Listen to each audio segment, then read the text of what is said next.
July 22nd, 2024. We will have the invocation by Mr. Crelo, and the prayer will be by Mr. Craig. Bow your heads. Dear Lord, we ask you blessings on this poor people who depend upon it. We ask you bless the board and guide us in our decisions, that they are for the betterment of those we serve. We ask this in your name. Amen. Pledge allegiance to the flag of the United States of America and to the republic for which it stands, one nation, under God, indivisible, with liberty and justice for all. I want to thank everyone for coming out this evening, and we'll proceed. Public comment procedure. The board encourages public comments and questions regarding all agenda items. Persons wishing to do so should complete a speaker's card, which is at the entrance of the boardroom.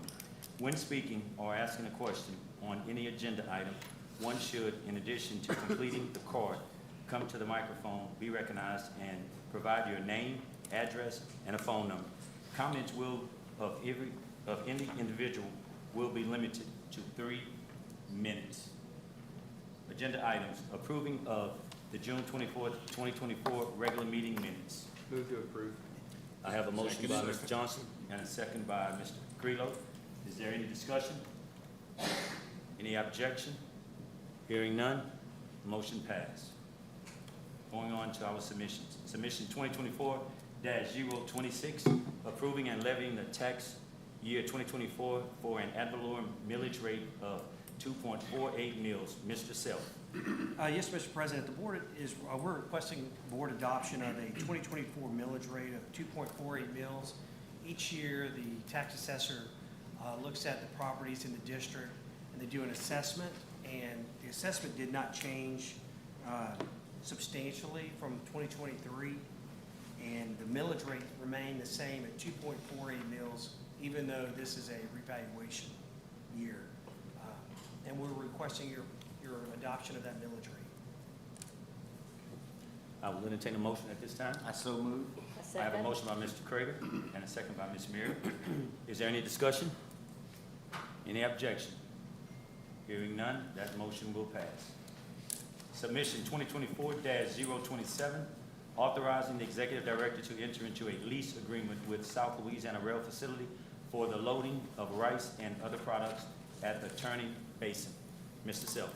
Yes, Mr. President, the South Louisiana Rail Facility seeks a lease on property at the Turning Basin to load barges and other vessels. The South Louisiana Rail Facility approached the port requesting that we construct a portion of the improvements, not to exceed $5 million, and the structure of the lease that we're going to negotiate will incorporate a rate so that the port is reimbursed any amounts that we contribute, plus a capital recovery figure. Okay, Mr. Self. Mr. President, I move we adopt. I have a motion by Mr. Crelo I second that. and a second by Mr. Crater. Is there any discussion? Any objection? Hearing none, that motion will pass. At this time, we will move on to our briefing notes. The Lake Charles Methanol briefing.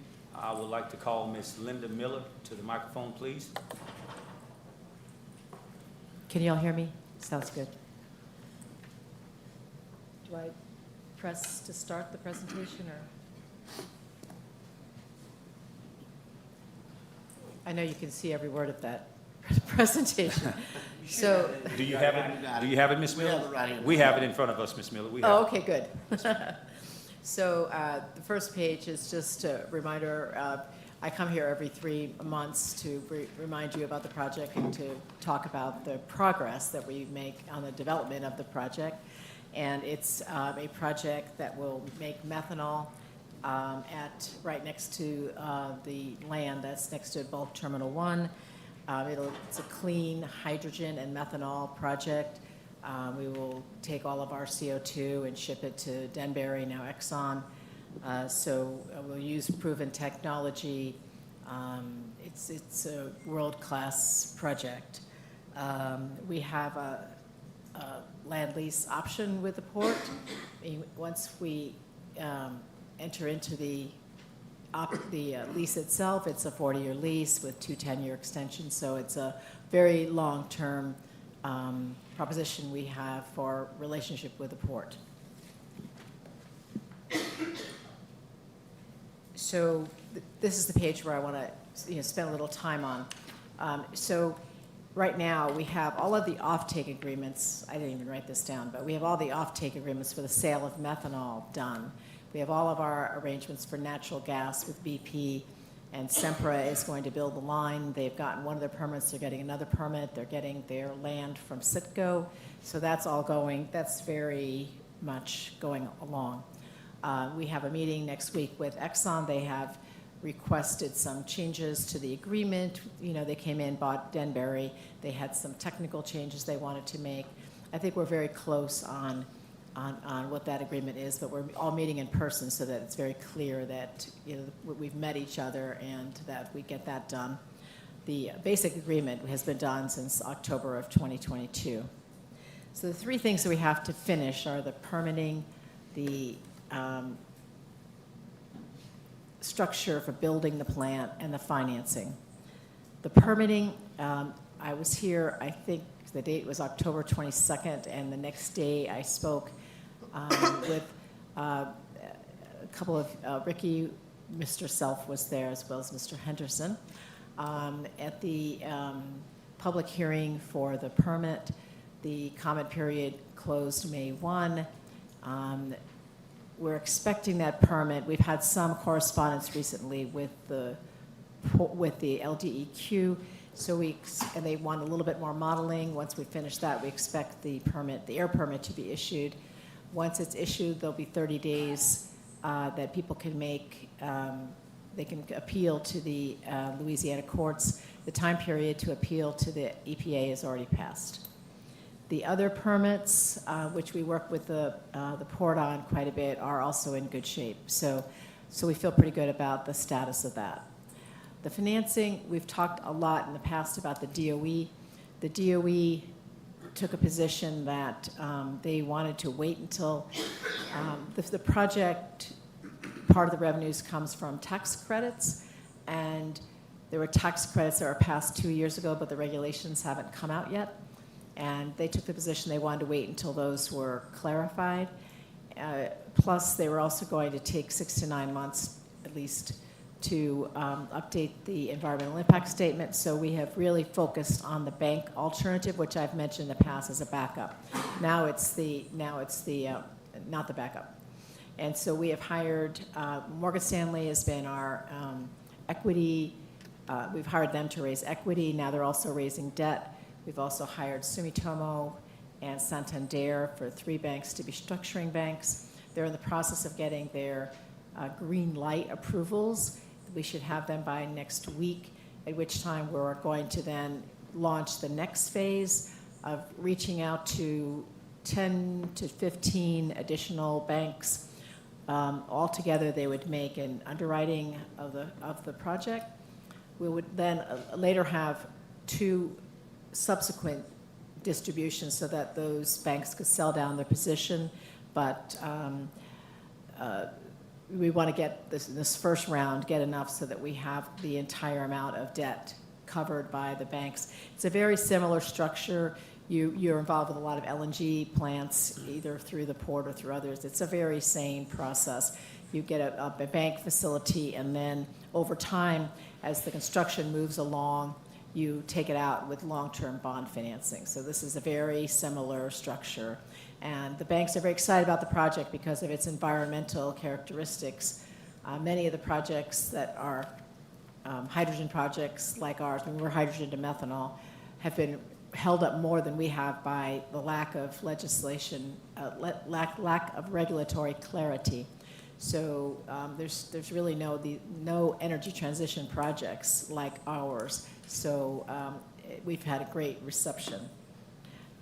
The other piece that's gone a little bit slower, so that's moving along quite well. The other piece that's gone a little bit slower, but still moving along well, is the structure for the EPC.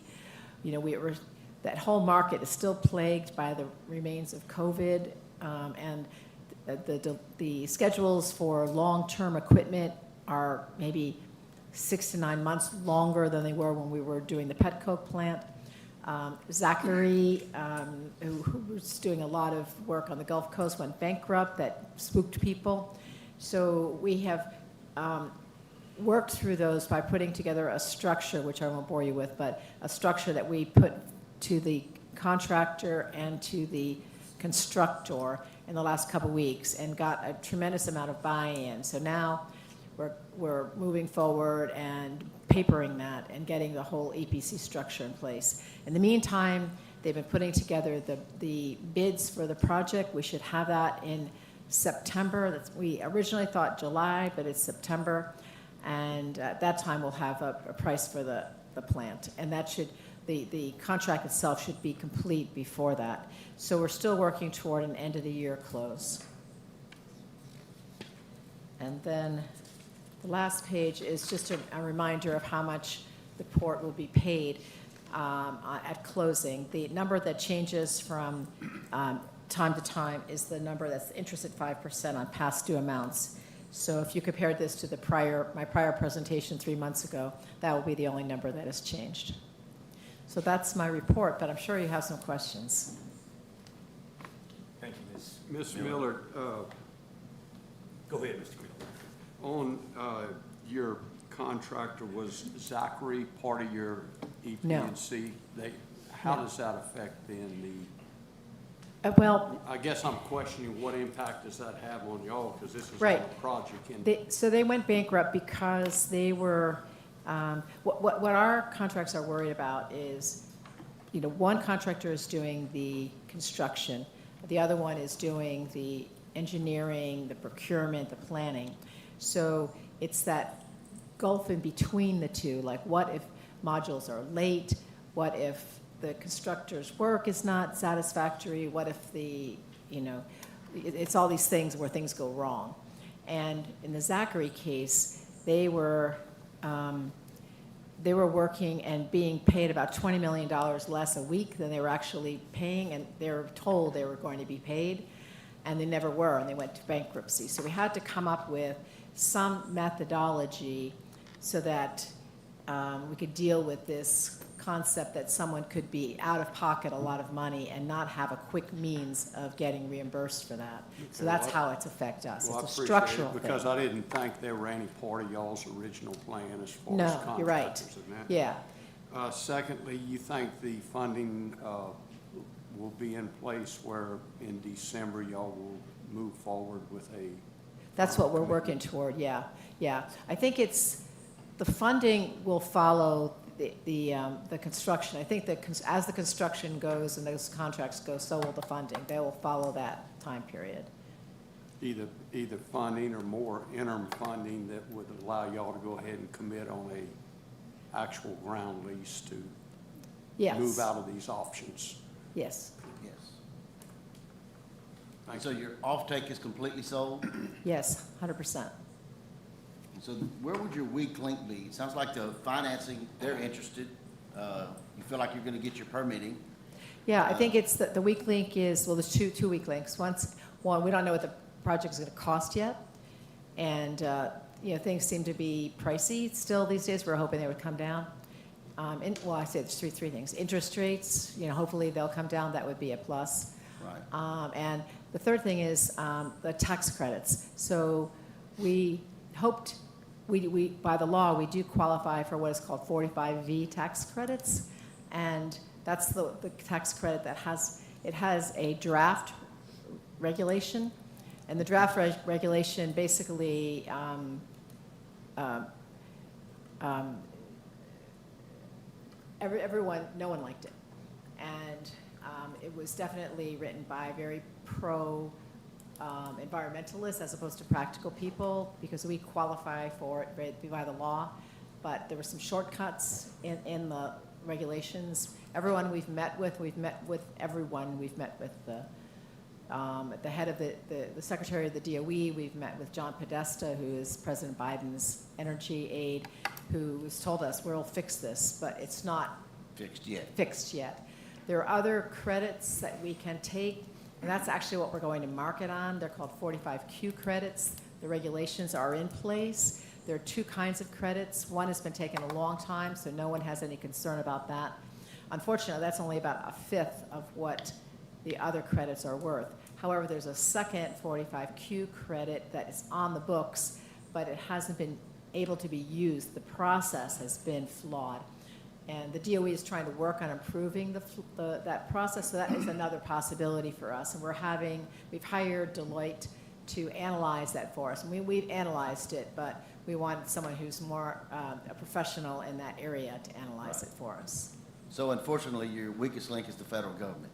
I'm so sorry.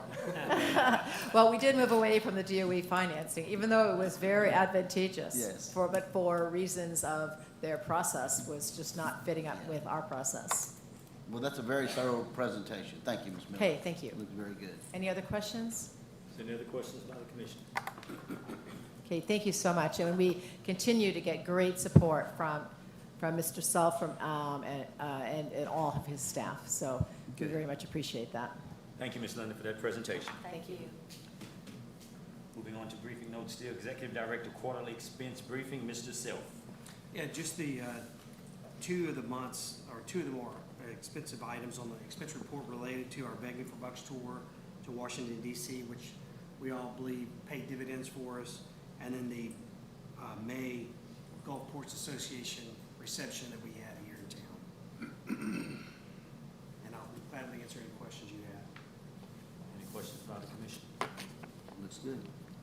Thank you, Mr. Self. Moving on to June 24th, financials briefing, Mr. Kim. Yes, sir. For the 6 months ended June 2024, the port generated revenues of $21.9 million. That was unfavorable about $1.2 million. We saw lower coke and barite tonnages, mainly due to timing. We also saw less cement traffic than expected, simply due to the pause on the LNG projects. Offsetting that was actually higher storage due to the cement that we did get in has been sitting at the docks, being stored at the docks. So we're collecting revenue on that, even though it's not, no more's coming in, but none's leaving, basically. We also saw higher lease revenue due to a few new tenants and some CPI increases. So that's partially offsetting the unfavorable variance. Expenses were around $17.2 million, also unfavorable about $100,000. We did see higher legal expenses with the ongoing litigation, but that was partially offset by the lower operating expenses due to the lower tonnages. Depreciation was favorable about $200,000, simply due to timing of completion of some projects. Non-operating revenues and expenses generated an expense of $3.4 million, which was unfavorable about $4.3. We wrote off quite a few assets associated with berth 4, 5, and 6, so those are some big assets being written off.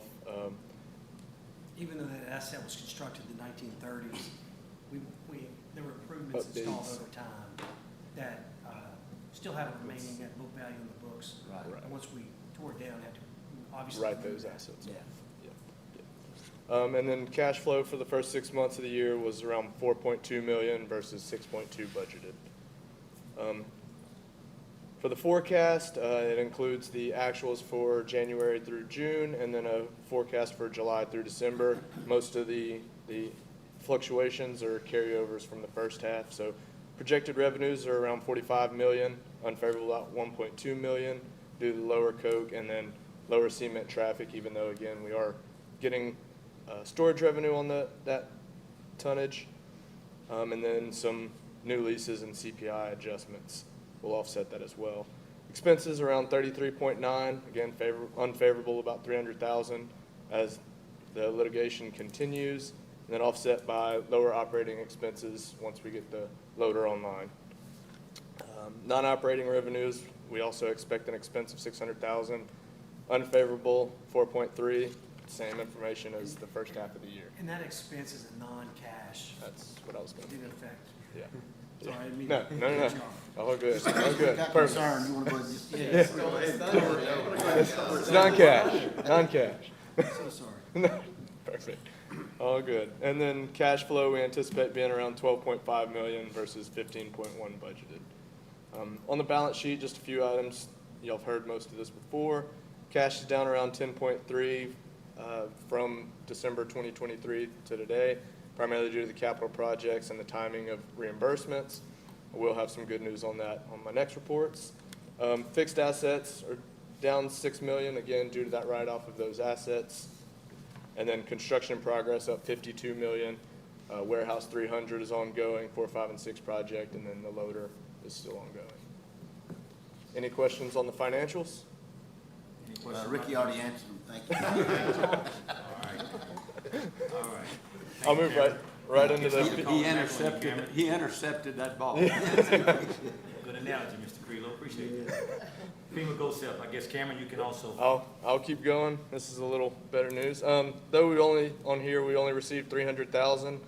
There is 7.2 million in finance completion at GoSep, and we've also submitted another 6.4 million, which is being reviewed right now. So in the near future, about 13.6 million on the line. And then going into my monthly, continuing on with the good incoming cash news. As you know, the Berth 4, 5, and 6 project has capital outlay funds tied to it. Those funds are actually paid out as a percentage of our submissions, so we spend the money, submit, and then we only get a portion, a percent of what we submit. That rate was actually only at 18.6%, so very small portion of those percentages.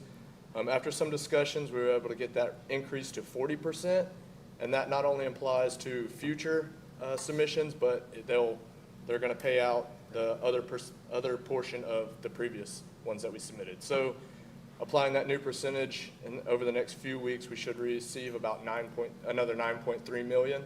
So 9.3 million on top of the 13 million that we submitted for capital for GoSep. We're looking at 23 million. Yeah. So Cash flow. That's all. Cash flow ought to improve. Yeah. that's what I'm hoping for. That's all my good news for the Any day. other questions by the commission? Thank you.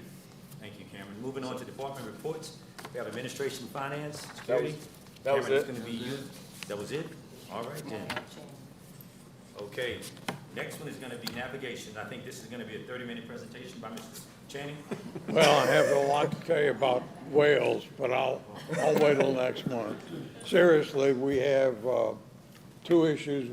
We continue the begging for bucks. We're trying to get a meeting with General Peoples based on her schedule. It looks like it'll be early September.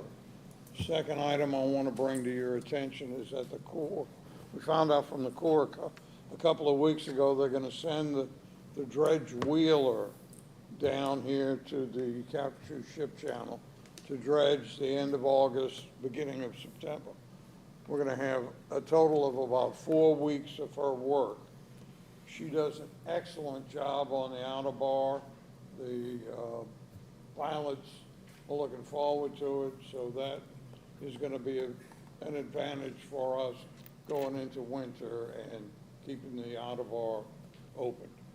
That's all I have. Any questions? I'll be happy to answer. When the Corps comes with their own dredge, does that get billed back against the funds that are dedicated to the channel, or is that on them? The channel funds have to pay for the dredge. Have to pay the, even though it's a government dredge, they That's still have correct. to reimburse. That's them. correct.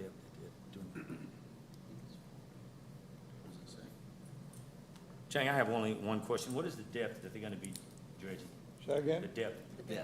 What is it? They're gonna dredge the minus, on the outer bar, it's minus 43, mean low water. Okay. That's close. Yeah. Thank you.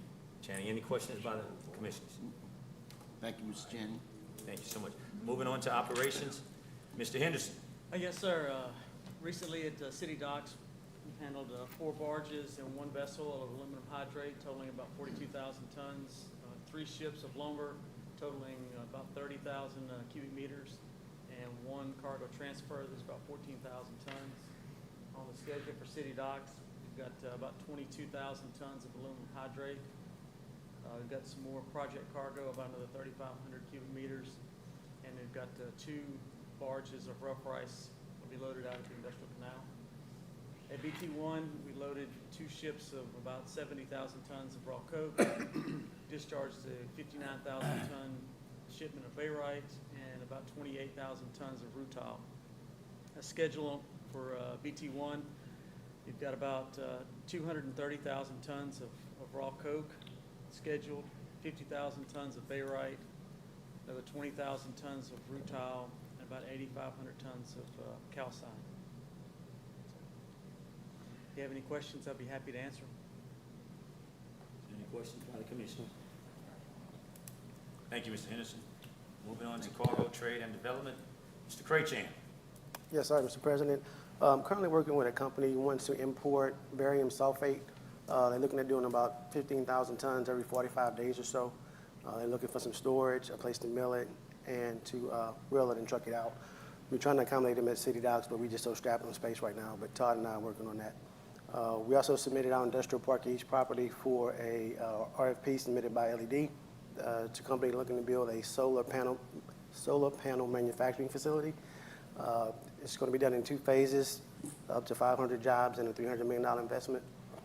We also have an article and ad in this month's Lanyap. We also want to be in the Site Selection magazine that's going to feature Louisiana's spotlight for site selections for our properties. And we also have print and digital ads coming up for our Heavy Lift magazine article. I'll be happy to answer any questions. Any questions by the commissioners? Thank you, Mr. Craychan. Thank you, Mr. Craychan. Moving on to engineering, maintenance, and development. Will you take that one, Mr. Self? Yeah, Nick is out of town checking on our calcine ship loader with Booz DeVar, so I'll try to answer any questions you have related to his route. Any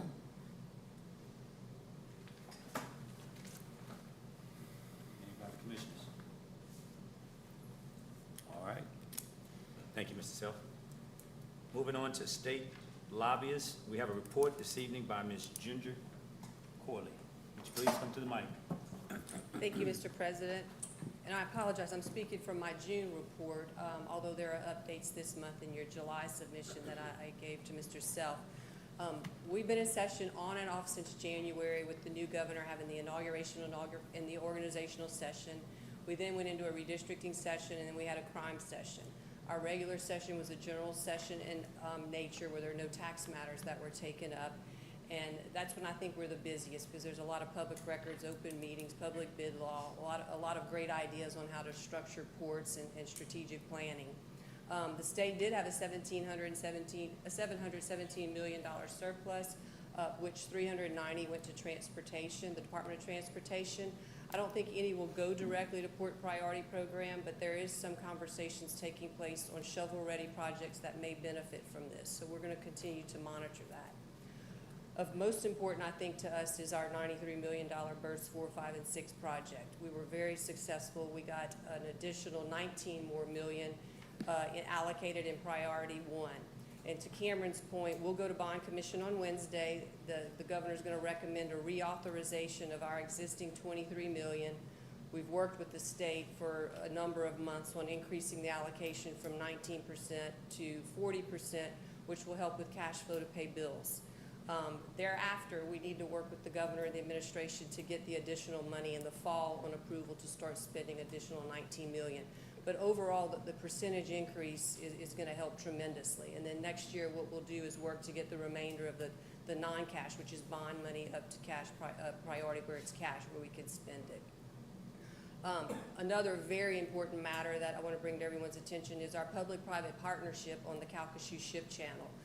It expires this budget year, and the governor did include the $5 million, the state's portion for maintaining the ship channel with our partners, our customers, and businesses at the Louisiana Mid-Continent Oil and Gas Association. We've started the conversations with the Department of Transportation, with the Commissioner of Administration on re-signing that agreement. So we're going to continue working with them. Our hope, and I don't want to assume it's a new governor, would be another 4 years so that we can continue to get that revenue stream. And I would say that is our priority going forward in the next 6 months or so. I'm not going to get into all the bills that we were involved in. A lot of our time is also spent on very bad legislation out of Baton Rouge. But one positive aspect is there's a large effort in Baton Rouge, and the port staff can understand this because I work with a lot of them, on port consolidation. The Mississippi River doesn't work as well as we do here in Lake Charles, and in fact, they oftentimes look to us as a model of what works in Louisiana. So there's been efforts year after year on port consolidation, development of strategic plans. And, you know, our concern among our delegation, our legislative delegation, is we don't think the state ought to tell us what cargo should flow through our waters here. We ought to let the market determine that. They did pass a bill that established a Ports and Waterway Investment Council.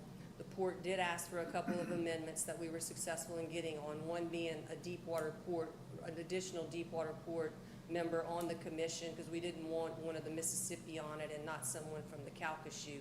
So we're hopeful that we're going to be able to get a member on there from our management team to work with the state with the goal of developing a strategic plan. I think in a perfect world, you know, they always complain there are too many ports. And I really don't think it's the deep water ports. I really do think it's the smaller inland that are trying to get as much money as we are, or trying to compete when that's not what their mission is. I think what the state is looking to do is more of a development of where their priorities ought to be. You know, are we the energy port? Is New Orleans the container port? They want to just give some guidance to businesses when they come in coordination with the Louisiana Economic Development Department, which leads me to my next point. They passed legislation this year to reorganize. They're going to be more streamlined. They're going to have an 11-member advisory board from the private sector that will be very involved in kind of directing LED on its investment. So we're going to continue to work with them, monitor a lot of that. And lastly, the Louisiana Association of Business and Industry, the state's chamber, reached out to me. The private sector, the contractors, the road construction guys, hired a consultant with the governor's approval to revamp DOTD. I don't know how far it will get. We've tried this a number of times, but obviously to the Port of Lake Charles, multimodal is housed there, Port Priority is housed there, and Ricky, fortunately, I'm sorry, Mr. Self, fortunately, has been asked to sit on a subcommittee with these private contractors, governor's staff, at ways that we can involve LED, DOTD, and all of the facets of government that make business want to come to the state. So a lot of good news. So far, I hadn't found any bad bills, Jonathan, yet. We have additional publication notices for open meetings and stuff like that that will work to get done. But I want to thank all of you. I truly value our management staff. It's daily sometimes, and I appreciate their availability when I meet, because I think most of you know that the legislature doesn't stop for us to get an answer. They just keep going. So thank you for them, and thanks to all of you for what you do in your service to our board. And Mr. President, I'm available for questions if you need. Great presentation. Good report. Thank you. Are there any questions by the commission? Thank you. Thank you, Mr. Ginger. Great job. Is there anyone on the federal side that's here that want to speak this evening? They'll be here in October. October, they're going to be coming. Okay, they'll be In in person. October. We have a date on that so that we can give you guys to have that. At this time, is there any other matters that need to come before the board? At this time, I would entertain a motion for us to go into executive session. So move. Second. I have a motion and a second. We will now proceed into executive session.